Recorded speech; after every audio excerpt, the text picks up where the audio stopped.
sekitar kalian itu sering ya menjumpai terkait penggumpalan susu yang udah basi atau telur yang direbus. Pasti ketika telur yang direbus itu, putih telurnya dan kuning telur itu akan menggumpal dan mengeras. Iya kan? Kenapa telur yang direbus itu bisa menggumpal?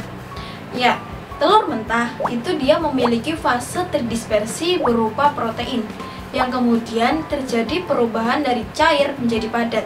Perubahan cair menjadi padat itu terjadi proses denaturasi dan koagulasi. Denaturasi dan koagulasi itu dapat dipengaruhi oleh temperatur, pH, pelarut organik, deterjen, logam berat, maupun tekanan mekanik. Karena semakin lama waktu pemanasan, maka koagulasi protein pada telur itu akan semakin meningkat. Koagulasi adalah penggumpalan partikel koloid sehingga membentuk endapan karena kerusakan stabilitas dari sistem koloid. Hal ini terjadi karena keduanya itu memiliki muatan yang saling berlawanan sehingga saling menetralkan.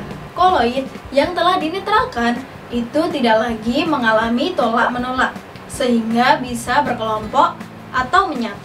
Keadaan ini menyebabkan penggabungan partikel-partikel koloid sehingga ukuran partikelnya itu menjadi lebih besar atau hingga berukuran suspensi. Koagulasi itu dapat dipengaruhi juga oleh pemanasan, pendinginan, penambahan elektrolit, pembusukan, pencampuran koloid dengan muatan yang lain, dan yang satunya yaitu elektroforesis. Nah, maka dari itu, pada hari ini kita akan melakukan praktikum koagulasi dari bahan alam. Tujuannya ada dua loh. Yang pertama yaitu mengetahui faktor yang mempengaruhi pembuatan dari keju alami. Dan yang kedua yaitu mengetahui proses terjadinya koagulasi pada pembuatan keju alami. Alat yang diperlukan, yang pertama ada sendok, yang kedua ada aluminium foil, yang ketiga ada wadah, dan yang terakhir ada penyaring atau kain serbet. Bahan yang digunakan yang pertama ada 2 bungkus susu UHT, yang kedua ada 2 buah lemon, dan yang terakhir ada garam. Langkah yang pertama, kita masukkan 2 bungkus susu UHT ke dalam panci.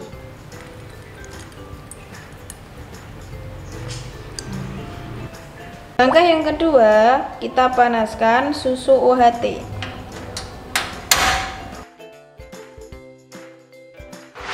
Langkah selanjutnya yaitu kita diamkan susu UHT yang telah kita didihkan selama kurang lebih 1 menit. Setelah itu kita tambahkan sebanyak 4 sendok perasan air lemon ke dalam susu. Langkah selanjutnya kita aduk-aduk hingga terlihat bagian yang padat terpisah dengan yang cair. Langkah selanjutnya kita saring dengan menggunakan penyaring. Setelah mendapatkan padatan yang telah kita keringkan, kita masukkan hasil padatan ke dalam wadah.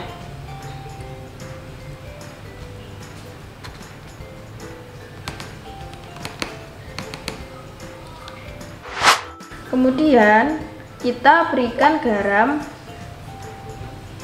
1/4 sendok makan garam. Kemudian kita aduk. Kita letakkan pada aluminium foil.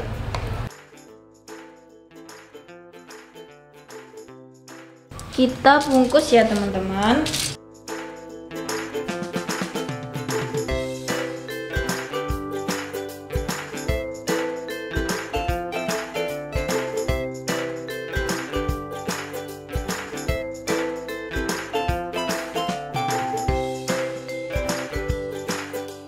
Kita akan memasukkannya ke dalam freezer semalaman ya teman-teman, hingga nanti keju ini membeku.